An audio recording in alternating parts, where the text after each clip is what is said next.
Naliligo na yung mga alaga natin ditong bibi guys. Hi guys, good morning.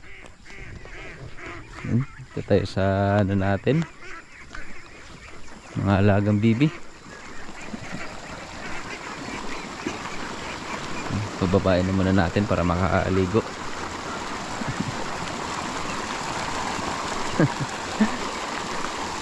Tatakbuhan agad eh.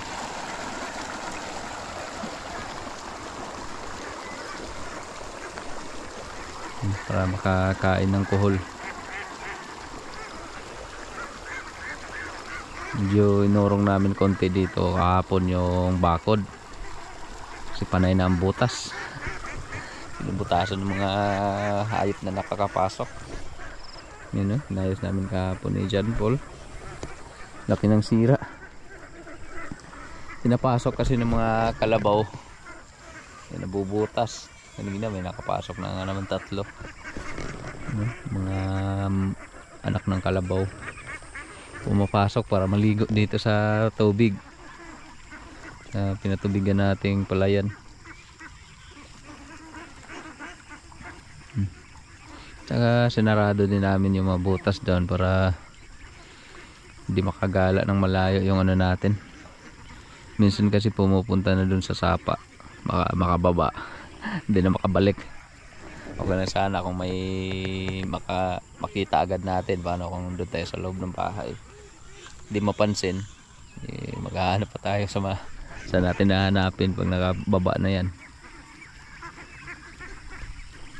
Pero ayos na rin. Malaki na yung mga alaga natin guys. Masipag maghanap ng pagkain.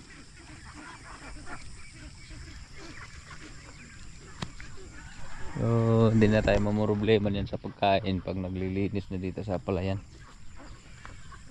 So, ulan na rin kasi ngayon. Agabi may ambon-ambon na. Bigla na lang umuulan. Pero maliwalas naman yung kalangitan natin ngayon.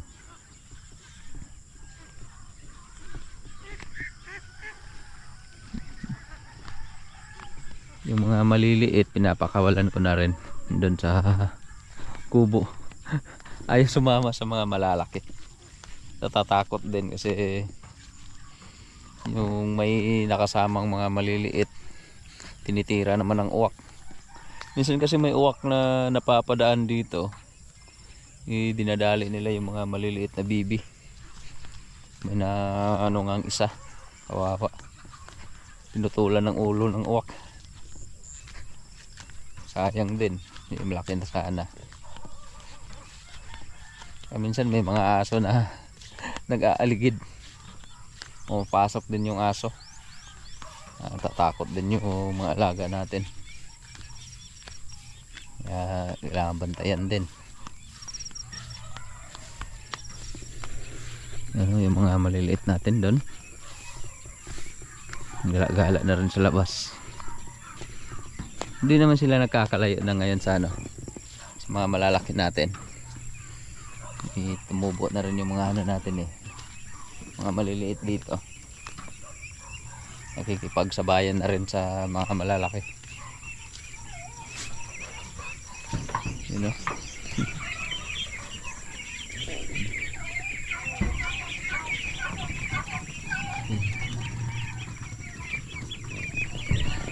Minsan dito rin sila naliligo sa baba. Nagkaroon na rin kasi ng tubig ng isang araw, umulan. Para makagala-gala din dito sa damuhan. Ano?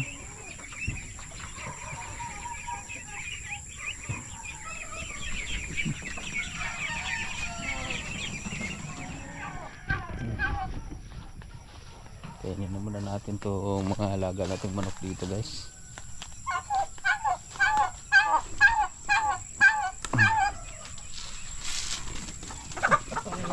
Pasok ng pabo dito ah. Yung mga Rhode Island natin, nag-umpisa na rin itong mangitlog. May naipon na akong isang tray doon. Marami-rami na. Yung pinapisa ko doon kila TBB, yung 2 lang yung napisa. Yung iba na ano daw, pinakalabas. ano, namatay lang din sa itlog. Hindi nakalabas sa ano niya, shell.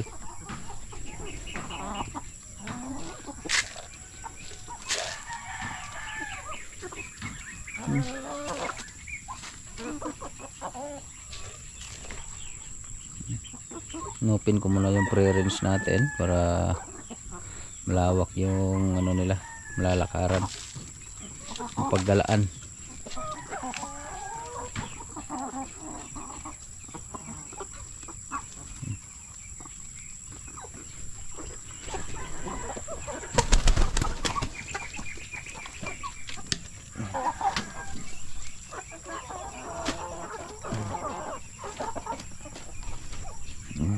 Natin yung pugad.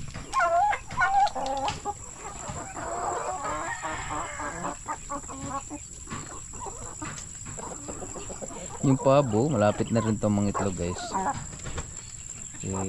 Na ano na to, uumpisa ng magbarako yung lalaki. Nasaan na ba yun? Kailangan din kasi yung bantayan kasi minsan inaawa yung manok na ano natin, lalaki dito. Sayang, baka ano na naman, nag-iisa na lang yung ano natin lalaking manok. Yung isa nabulag dahil ginulpi ng pabo. Pinagtulungan. Sayang din yung ano natin, Japanese Shamo.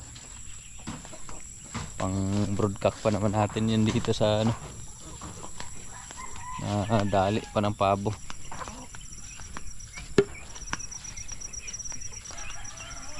Basang ko na siya. Marunong lumabas, di na makapasok. Yun pasok.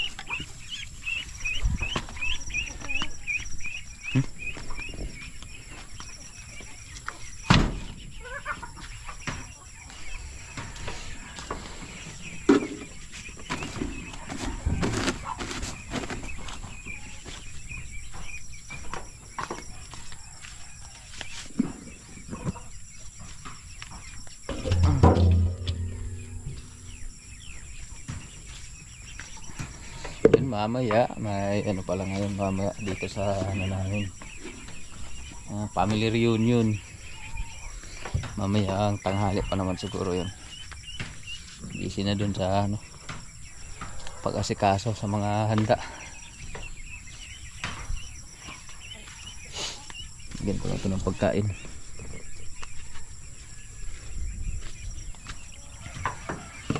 Salukan natin konting bigas yung pinili natin sa gilingan.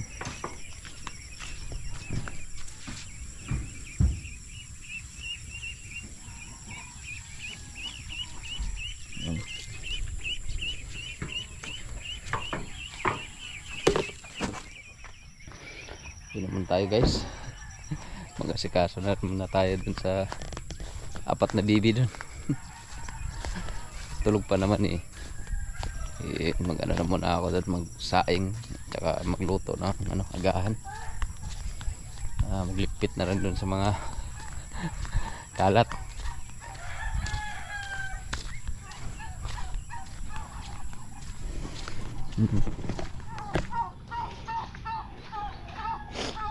Asikaso na sila dun sa ano natin, mga handa mamaya. Busy na.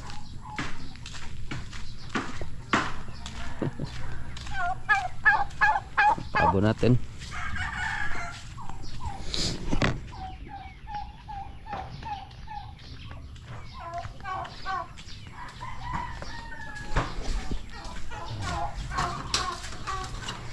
Kakat ng bahay pag umaga. Kailangan lipitin. No?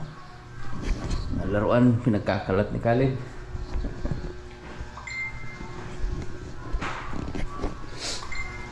Tulog pa naman yung dalawa. Isa baliktara na yung dalawa.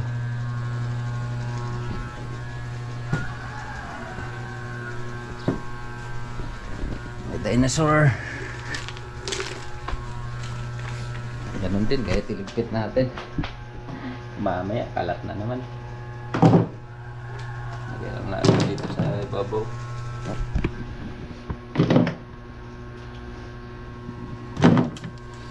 Hanapin din niya mamaya to pag itago.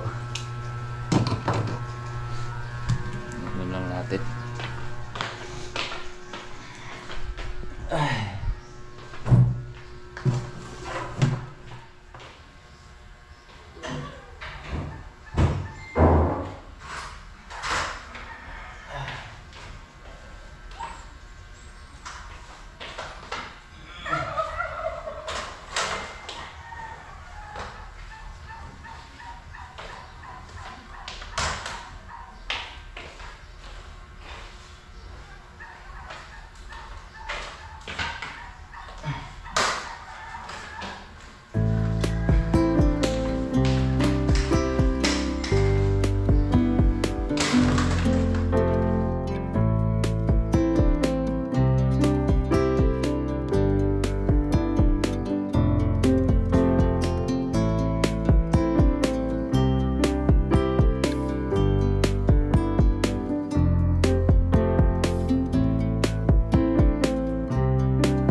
Kaleb. Mama vlog ni Papa. Di magluto sa Papa egg. What egg? Di magluto sa egg. Wait up. Ang rin na dahil si Dodong Kaleb. Ang baby oil. Wait up ha. Magluto sa Papa Kadet.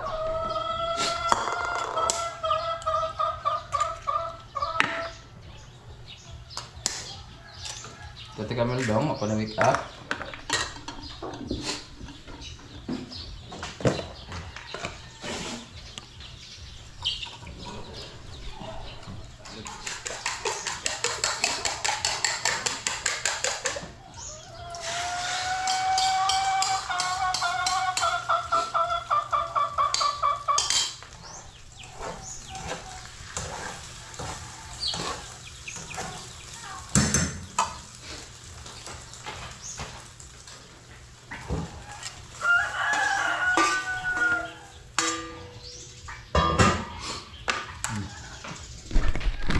Kumuha na agad.